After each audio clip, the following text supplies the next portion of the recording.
Soyez bénis, bien-aimés dans le Seigneur. Nous revenons avec la troisième partie de le sang sur l'oreille droite. Alors, je disais dans la deuxième partie que l'oreille de Malchus est tombée sur la terre. C'est ça, cette période ici où Christ a été tué, retranché d'Israël, mais il est venu vers nous, l'Église. Maintenant, l'oreille étant sur la terre, nous, l'Église, la terre, nous écoutons ce que l'Esprit dit. Voilà. Voilà pourquoi quand vous lisez dans les prophètes, la plupart des temps, surtout dans Ésaïe, la Bible dit « Terre, écoute ». Quand on dit la terre écoute, c'est parce que la terre a l'oreille aujourd'hui. L'oreille droite est sur la terre aujourd'hui.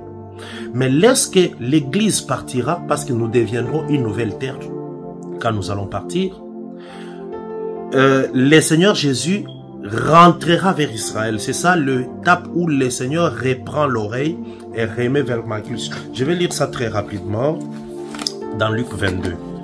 Luc chapitre 22. Que le Seigneur Dieu des grâces nous fasse vraiment grâce. Luc 22.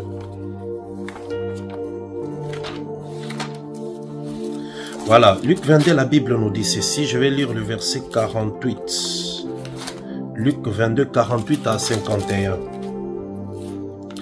La Bible nous dit ceci, je retrouve très rapidement.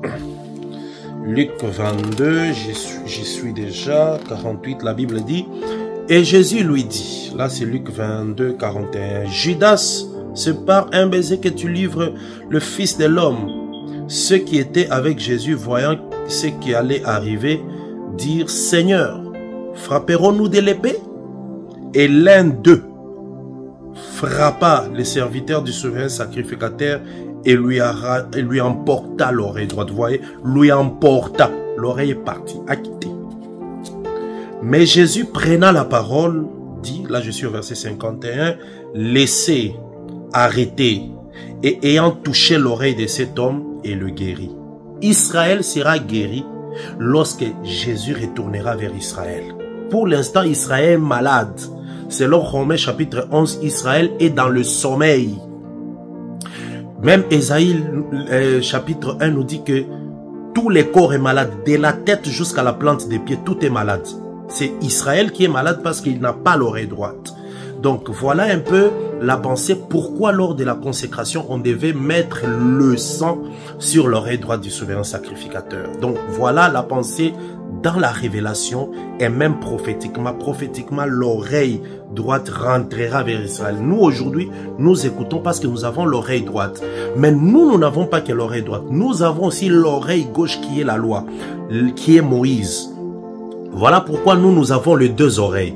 Nous avons et la loi et les témoignages. Donc, quand tu as la parole et l'explication, quand tu as Moïse et Jésus, tu as les deux. Moïse, c'est le Père, Jésus, c'est le Fils. Voilà, parce que Jésus, dans Jean chapitre, je pense Jean chapitre 12, il dit, je n'ai fait que ce qu'on m'a prescrit par le Père. Or, qui avait prescrit? C'était Moïse. Quand tu regardes, c'est Moïse qui a prescrit la loi. Et Jésus est venu, il ne faisait qu'accomplir ce qu'avait prescrit le Père. Le Père a prescrit comment? Il a prescrit par Moïse. Donc, Moïse c'est le Père et Jésus c'est le Fils. Et la Bible nous dit, celui qui a le Père et le Fils a la vie. C'est ça même. Donc voilà, bien-aimés dans le Seigneur. Quittons maintenant la pensée spirituelle, cette pensée de la révélation et de la prophétie. Revenons maintenant dans la vie pratique. Le souverain sacrificateur qu'on voyait là-bas, ou qu'on devait consacrer, ou les sacrificateurs fils d'Aaron qu'on devait consacrer, aujourd'hui, ils sont l'image des ministres. Un ministre, lorsqu'on le consacre, on doit aussi veiller sur son oreille. Est-ce que son oreille a reçu le sang? Recevoir le sang, c'est quoi? C'est la circoncision.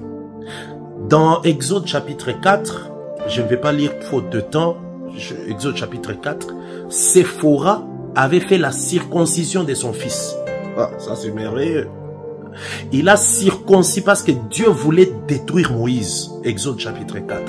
Mais qu'est-ce que Séphora a pris? Séphora a pris une pierre et a circoncis son fils. Le sang a coulé et il a dit à Moïse, tu es pour moi un époux de sang. Donc le sang, c'est la circoncision.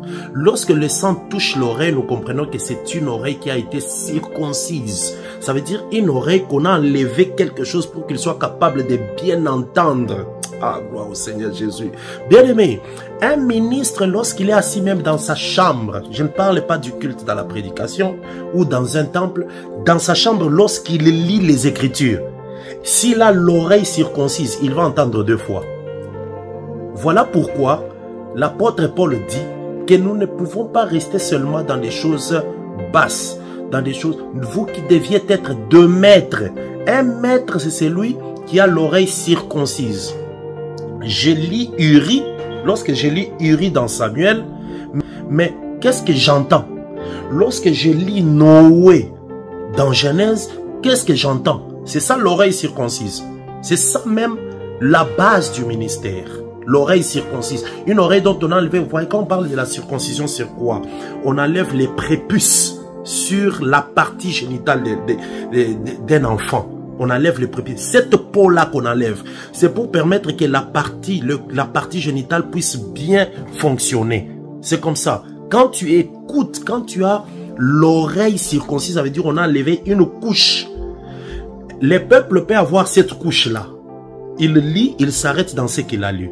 Mais quand on est ministre, il y a la couche qui est déjà partie, le voile qui est parti et l'oreille est circoncise, tu entends différemment. Je lis quelque chose ici, regardez.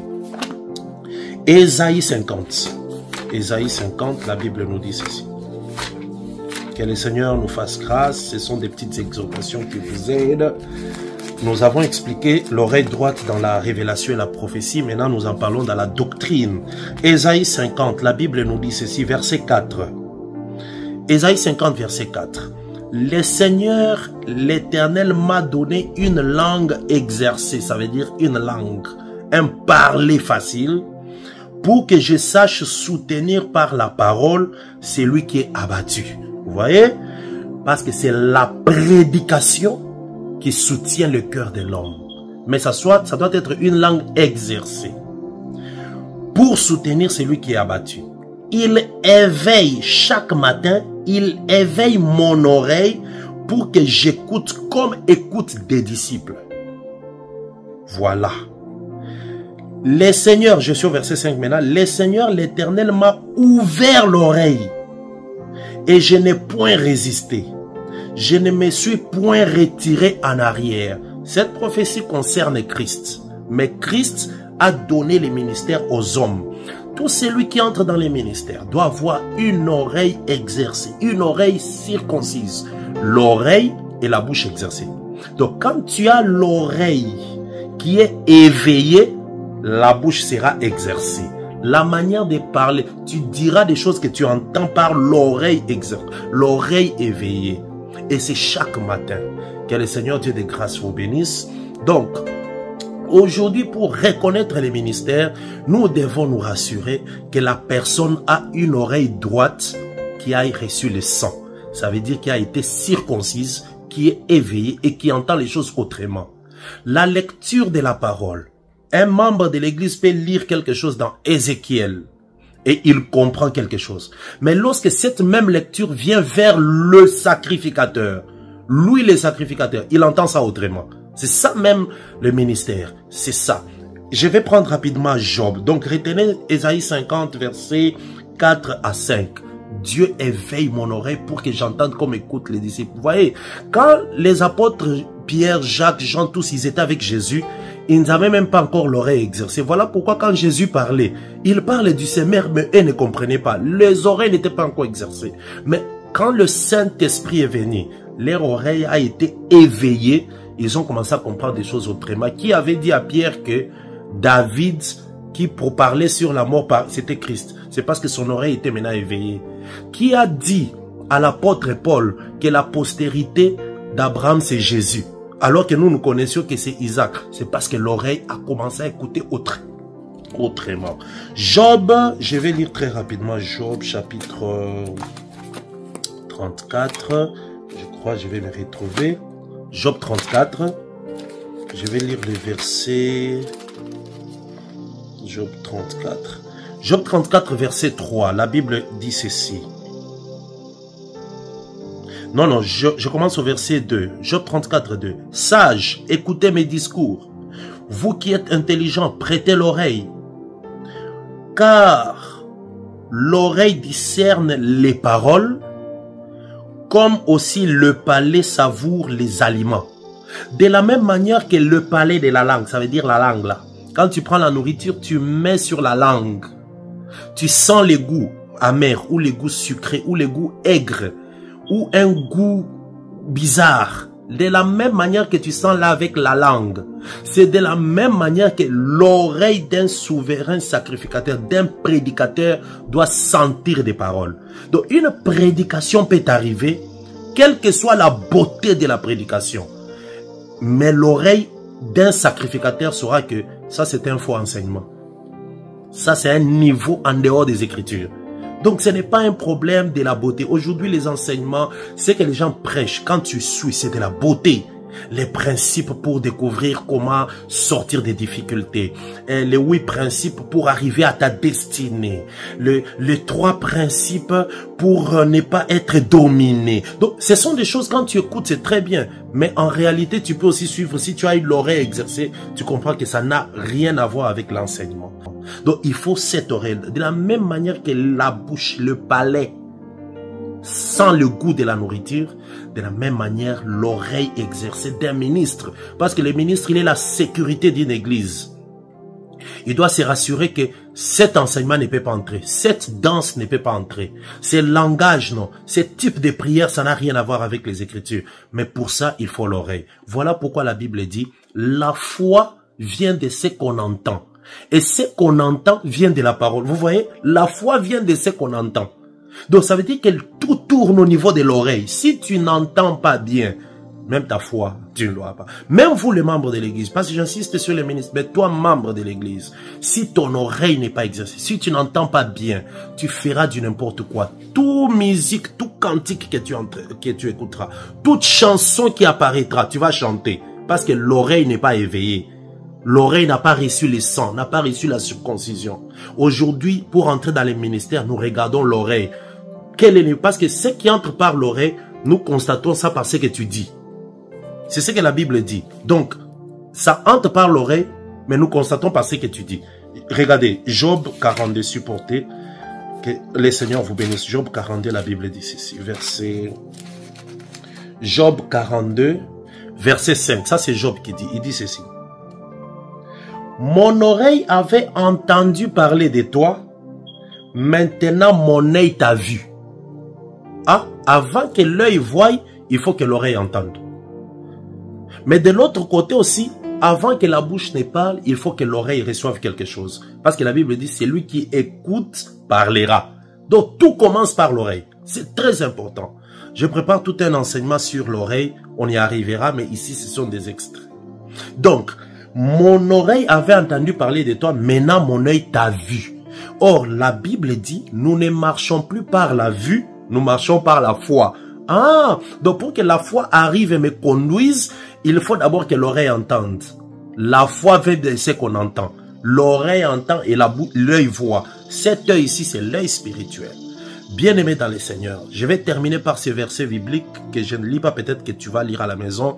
Psaume 62, verset 12.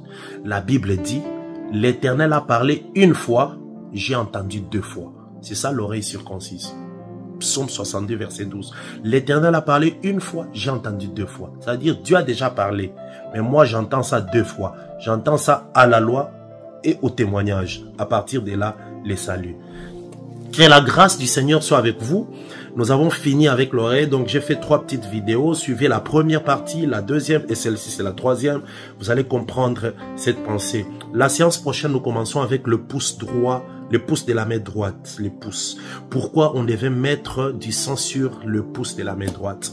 Que le Seigneur vous bénisse. C'était votre frère Dadidan Kadima, ministre de la parole, ministre dans l'église des dieux en République démocratique du Congo.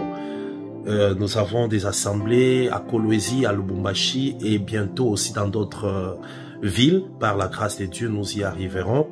Je salue tout le monde, que la grâce de Dieu vous accompagne. Je bénis tous les ministres. Je pense au pasteur Féline Guéleka et les docteurs Bonsin qui dirigent nos différentes assemblées d'écologie, à tous les disciples que je ne sais pas citer faute de temps, ceux qui sont dans l'assemblée des Kra, Kimouchi, Commune, Arukarias et tout, que la paix de Christ soit avec vous, les bien-aimés disciples d'écologie aussi. Soyez bénis. Nous allons commencer des très bons enseignements bientôt et aussi la prière parce que la force de la parole se manifeste dans la prière et dans la vie de tous les jours. Que le Seigneur vous bénisse. Dieu de toute grâce, merci pour ton amour et ta bonté. Je bénis tous ceux qui nous ont suivis. Ajoute la connaissance, donne l'oreille éveillée et une langue exercée à tous ceux qui nous suivent. Que les ministres se donnent encore davantage et préparent les retours de Christ pour le peuple de Dieu. Merci pour ton amour au nom de Jésus-Christ. Amen. Que le Seigneur